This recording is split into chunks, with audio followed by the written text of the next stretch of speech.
My name is Will Holland. I am a student success coach here at the University of Puget Sound.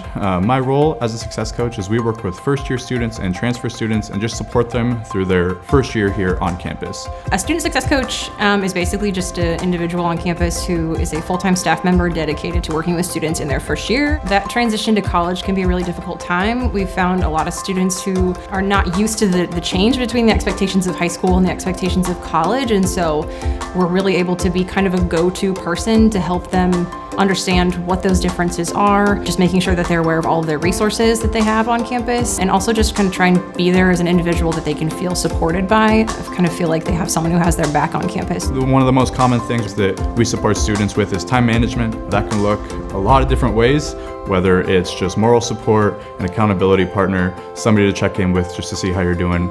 Yeah, just kind of be there to help you along your journey. After orientation week, I started reaching out to Will for pretty much anything I needed assistance with. I immediately recognized he was a very comfortable person to talk to. Will has helped me with everything. Anything I needed assistance with, he was able to point me at least in the correct direction to go and help me find the right avenue to figure out my problems. I'm telling you, you're magical. I don't know how you do what you do. You just like everything.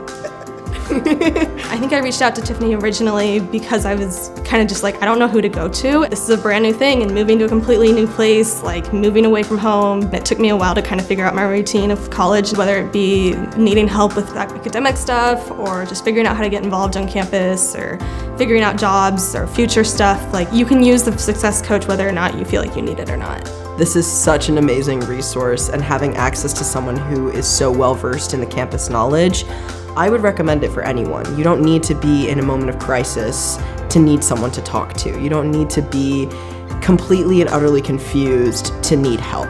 You know, there are other individuals on campus who support students in different roles, but there isn't another staff member who that's kind of their only job is to be reaching out to those first year students to make sure that they're doing okay, because we know sometimes students are reluctant to do the reaching out themselves, so we are on the proactive end, making sure that there is someone, you know, texting them, emailing, saying, hey, we're here, would you like to schedule an appointment? So one of the things that I've tried to do over the course of this school year is bake cookies in the residence halls, and that's been really great, honestly, because, you know, the smell of cookie dough or cookies baking wafts throughout the dorm and students come in, and it's just been a really great way to build relationships with students. We try and make them feel a little bit more comfortable. Just because you don't think you need help doesn't mean that you can't just come talk to Will anyway or come talk to Tiffany anyway and just be like, hey, I don't really know what I need, but maybe you can help me figure it out.